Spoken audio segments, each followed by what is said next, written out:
This is quite unusual for me. I'm not really in the game of doing TV themes. Not that I don't like them. I've got lots of friends who do it for a living and they're brilliant at it. I got a call from the production company actually, and they were down the road with this. They actually didn't brief us. They just told us what the show was, who was involved, what the idea of the show was, but that was it. There was definitely no guidance and no goalposts as to where we should put this. And that is often bad, but on this occasion, I think it was good because I said what I've just said to you, that I don't usually do this, so I'll probably get it wrong, but I'll try. I'll give it a go. And I'm quite instinctual with songwriting.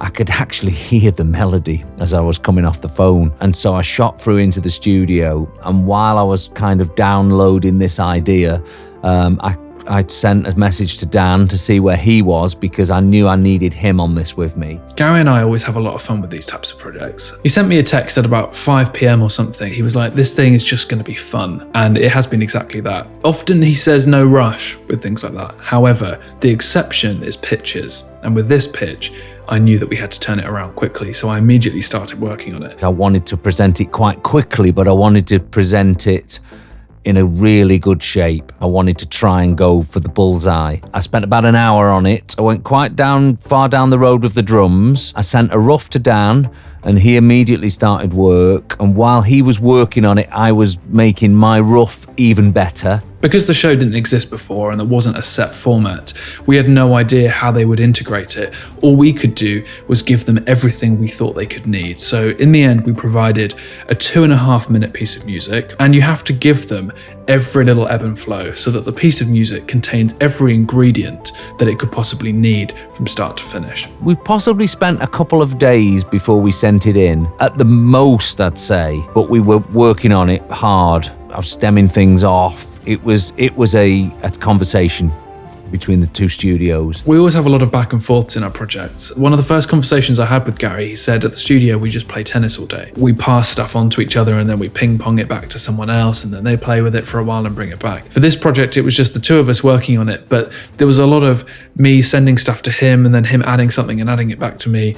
And we find that this works really, really well for us. And yeah, we got it. It's funny when you hear that we love it, let's finish it off, you go back then. This is what I do anyway. I go back through all the tracks I've done and just make sure there's no bum notes or jazz chords anywhere. Just go through it with a fine-tooth comb. Everything has to be the best possible version that it can be. And naturally, because we only spent a couple of days on this, we weren't getting it mixed by a mixing engineer, we weren't getting any live players to perform on it. So every little part had to be as polished as possible, mixed as brilliantly as we could. And we started putting the finishing touches on it, which was actually the easiest bit. As usual, the trickiest part is a second guessing what people are going to like or what they're not going to like. But on this occasion, we both loved it. We were getting off on it, programming on it, getting the excitement and the drama working properly. It felt like a game show. And then you send it off with a hope and a wish and a dream, and it all worked out. While it was a lot of fun to put it together, it's been even more fun every Saturday tuning in and watching how they've cut up our music and used it to accompany this show. I'm trying to remember where I started this. I'm lucky enough to have a couple of studios, so possibly not this one. It's hard to tell because I do everything on a laptop. So, very simple session, really. I knew this would be done in 2 stages. I sketched something out quite quickly, and it's pretty much this on the screen, and then I gave it to Dan for him to add the drama to it, really. I do remember that I definitely started with this, just a piano patch. There's something about, because it was Ant and Dec and because it was a quiz show, there was a couple of elements for me. I wanted to definitely tease in without anybody realising the 90s. And I also wanted this sense of tempo without it feeling too crazy. So I definitely started with these chords.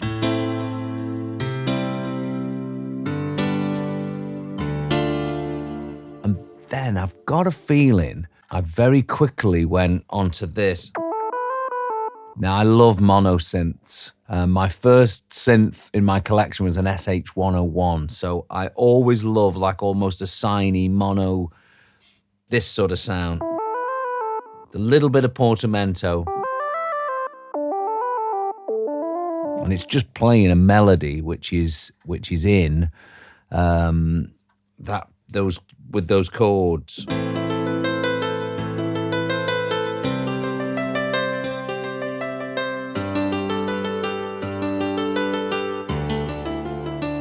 Now, if I look at this session, actually, there's actually very few parts, but there's a lot of things playing those same parts. So if I can just give you this, it's a lot of things doing the same thing. And all of those things add up to this.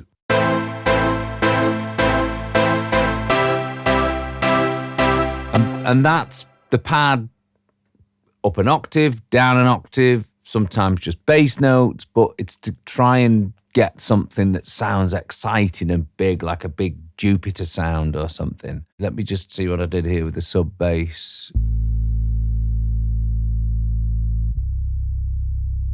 Sort of 808 subby. I actually spend more time on drums than I actually do anything else.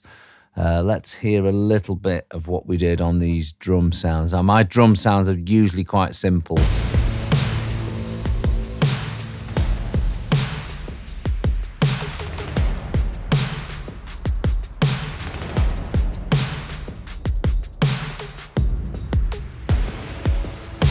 Okay, F9, I use all their drums. There's some epic hits in there.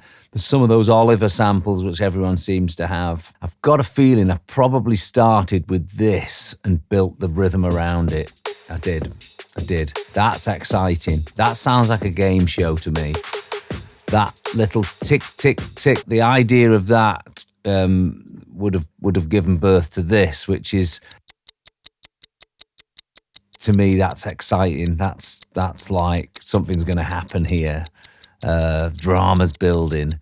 Those are the things which we were desperately trying to get into this. What I've done here is almost like a small build-up into that final chorus to show Dan what we're dealing with and sort of a graph of this whole thing. Let's just listen through, and if there's any other bits I can point out, I'll try to.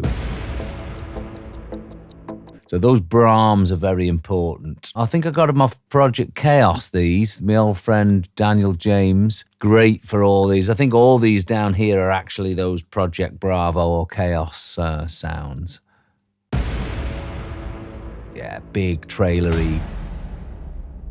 So, as you can see with this, it's a mixture of sort of a pop groove, 80s pads and 90s pianos, and these big dramatic trailer style.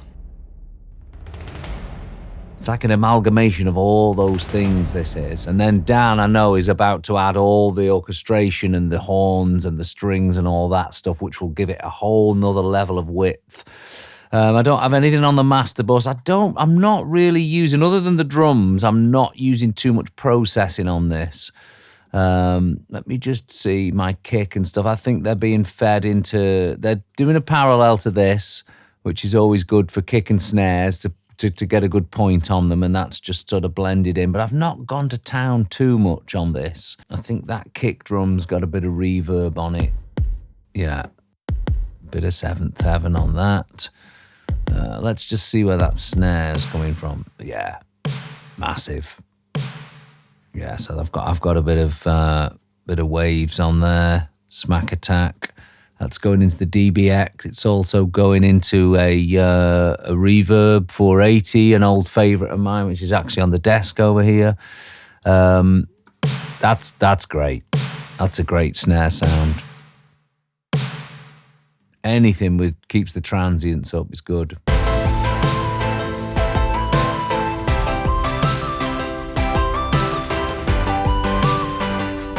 Now you can hear there's something else then playing that. That line's now being played by something. this as well, I think. We've got timpani hits in there as well, timpani rolls. I think this is the high thing I was looking for. Again, that portamento thing's quite important because you're playing lots of notes. It sounds great. Let's just hear this last chorus one last time, see if there's anything else I could mention.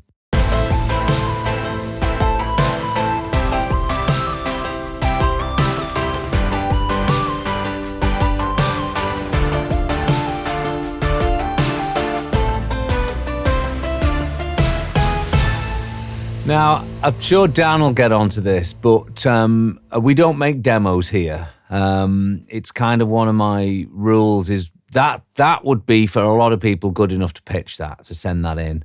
I never take those risks. To me, it has to sound as close to I feel it's finished as possible.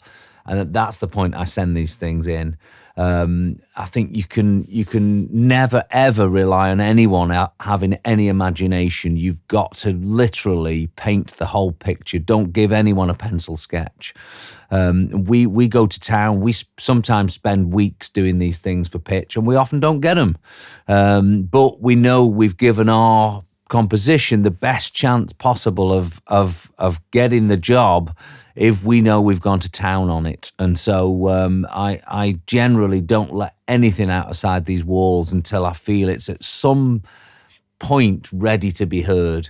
This is, even at this point, to me, there's so much to do still on it, which I know we're going to go upstairs now and see down. So let's get on to the next phase of this right now. Okay, so Gary sent me the files and I got them onto my computer and immediately started working on them. I could tell the direction he was going in, but it was very much down the middle. There were keys, bass, and drums, and it sounded really enormous and really impactful, but I knew that if I wanted to make this sound a little bit more cinematic, I'd have to go in, but also outwards. So I added the orchestra, I added a few more synths, a few more basses, a few more drums, cinematic percussion, a bit of kind of ear candy, things like that. So the project grew quite considerably in this process, and this is how the file was before I sent it back to Gary. I tend to group things into buses. You'll see all these colors here. So these orange things were just for keys, the reds were just the melodies, and this was a really good way for me to break down the project and send stuff back to him. We often play ping pong with each other in that way. So I'll send something back to him and then he'll play with it and send it back to me again. And so you can see I've got little bits of processing on each bus, just so every single thing is kind of contained within its own little unit. This is where we also started to create a little bit more of a structure. So we started with our soft intro, it then built up a little bit and then went down into this really quiet kind of suspenseful middle section, and then it built up a lot. And in conversation with the production company, they just wanted a few more steps between where we were and the massive section at the end. So I kind of gradiated stuff a little bit. I muted some things and delayed it until a little bit later on. So let's just start by kind of playing at the biggest point in the piece, which is about here.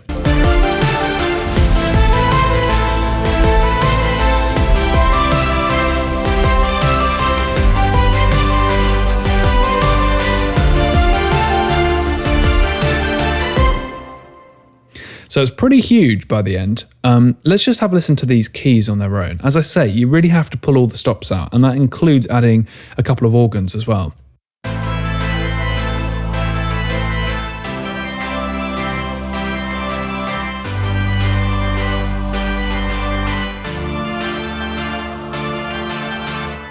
So we've got two choir layers.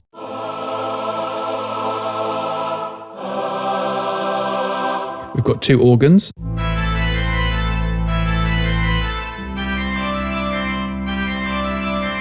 And you can see just adding a little bit of space between each chord adds to the impact of hitting down on each next chord. I've got some little harmonics here.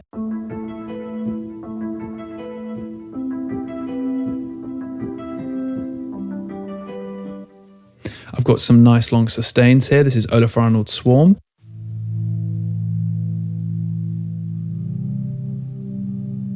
I added a Wurlitzer 140B here by Keyscape.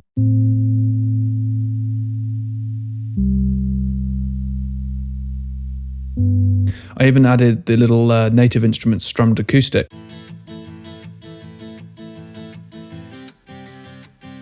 Of course, there were lots of orchestral elements as well. This is the brass and strings.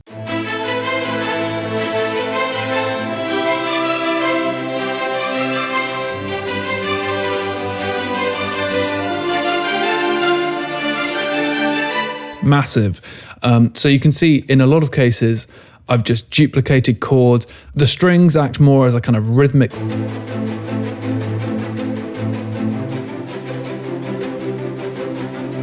And then the top violins add the tune on top.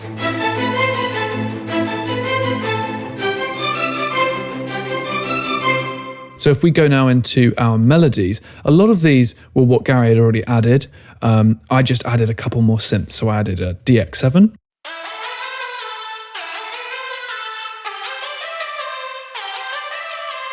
I added an OBX as well.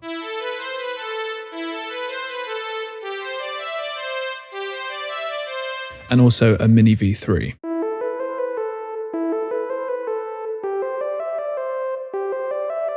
So if I play you what we had, and then I'll add these elements, you can just hear that it just adds a little bit of an extra dimension.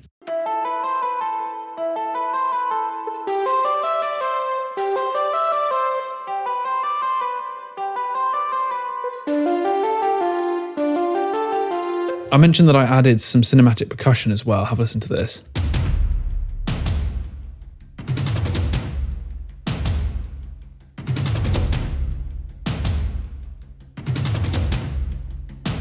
And if I now add this to the drums that we already had,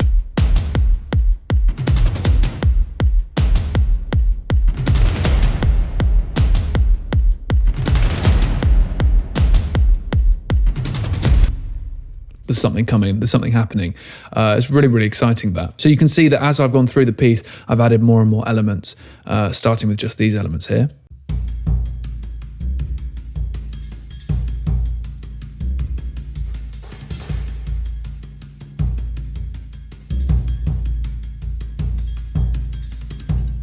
It's always nice to add those little bits of ear candy. You can see I've doubled up a little bit more here on these basses.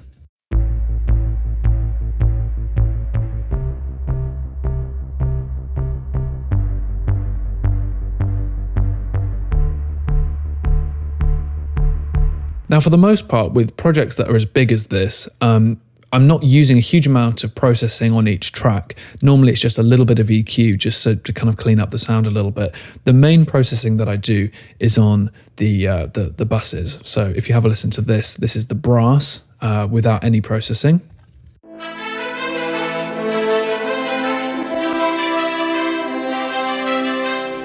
Sometimes it's just to bring out particular frequencies or to help kind of bed it within the mix. I think the strings are quite telling actually. Have a listen to this.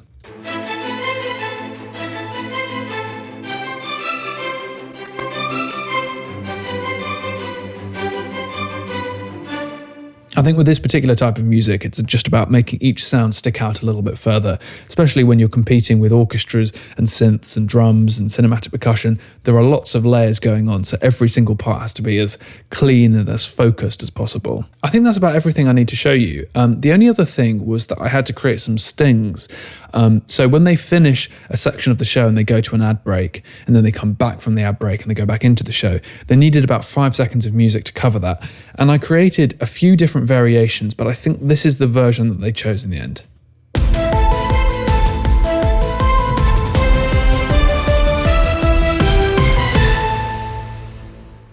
It just needed to encapsulate the biggest part of the music, and I think the only thing I added was these kick drums,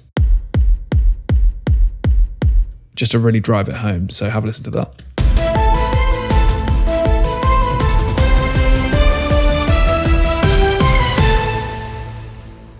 So I sent everything just as a demo to Gary. I just said, see what you think of this. Not sure if this is the right vibe, but he really, really liked it. And he wanted me to send some stems over to him.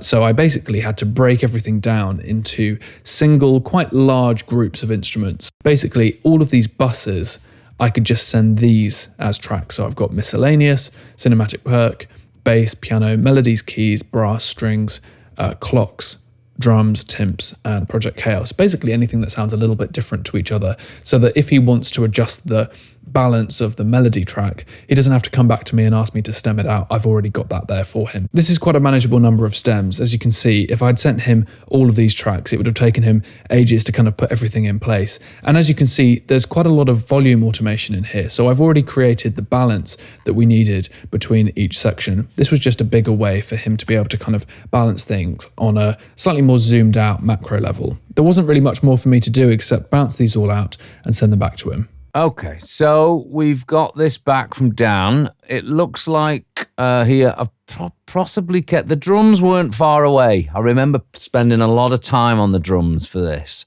It's something I've been doing for years, programming drums, and actually... Yeah, there's very seldom my drums are fixed, actually, in this process. They usually always remain, and it seems that we've kept all the drum tracks. Now, I've mixed them all to 2 here because they sound good. We've got lots of processing on them in the previous session. These are all Dan's tracks now, so they're a mixture of... This keys stem will be a mixture of what I've done and what he's added. And we've added a form to this whole thing now. We decided to take them on a journey as they listened through to it and give them the big, give them the small, give them the breaks, give them the pauses, give them the tension, try and spell it all out in one listen. So we've got it into a better form, and I've definitely made the drums build so each section's different. There's a lot of nice high percussion and ear candy and things like that going on, which we love to do. But the keys, I'm pretty proud of the keys from all the jobs we've done on it. They sound great.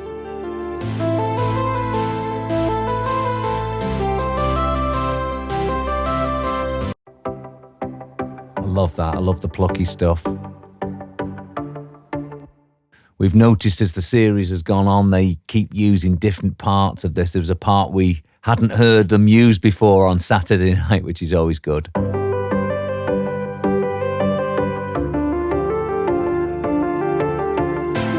Now, on top of all this, which is obviously what we just heard, we'd programmed a lot of that. Dan has now added strings and brass to this.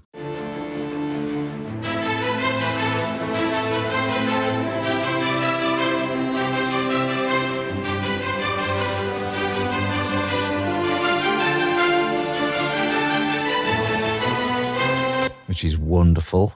There's lots of great drama from Timps.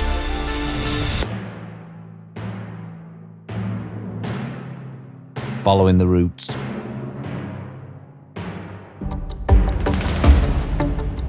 I love these things as well.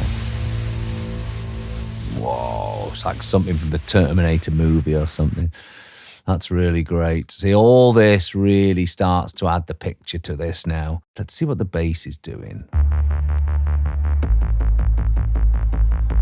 Yeah, so quite a stack on the bass. I think we did it in 3 layers. We started off with the just the straight bass notes, and I think at the end we actually go to an 808.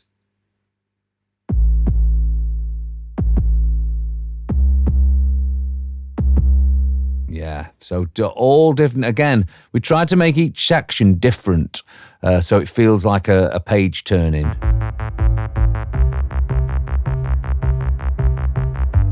Loads of character there, lots of synthy fit stuff. Straight at the beginning. See, this is good. Good drama, good percussive nature to that. Driving. Yeah, sounds good. You can see how this is built up, and you can see the benefit of another set of ears and another talent getting on there and adding what they hear. And I think that's probably it. I think this is possibly my proudest moment, this last chorus.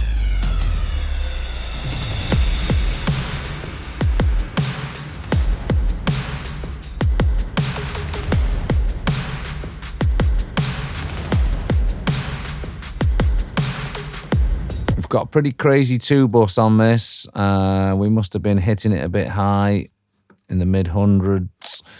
Lots of transient. I always actually add a bit of this. That's possibly It's a big dramatic tune, this. I always had a bit of reverb on the master bus, and it's worked well on this. A bit of pusher to widen it and give it a bit of drive. Gullfoss is always great for finishing stuff off. I've got a feeling we delivered it without the L2, as they do their own compression. I think we shaved a bit of the bottom off with this and maybe put a few highs in. But in general, small pieces would have been done. This wouldn't have been doing too much, I don't think. Just basically, barely pushing the needles there. But all these little things added together all make a bigger picture. And then we delivered. And we actually delivered it. We delivered it in stems, and actually they used our stereo in the end. They actually didn't do their own balance, which we were happy about. And it's terrific. It's terrific to turn on the TV and hear that music sneaking in. And they use it a lot. It's used all through the episodes.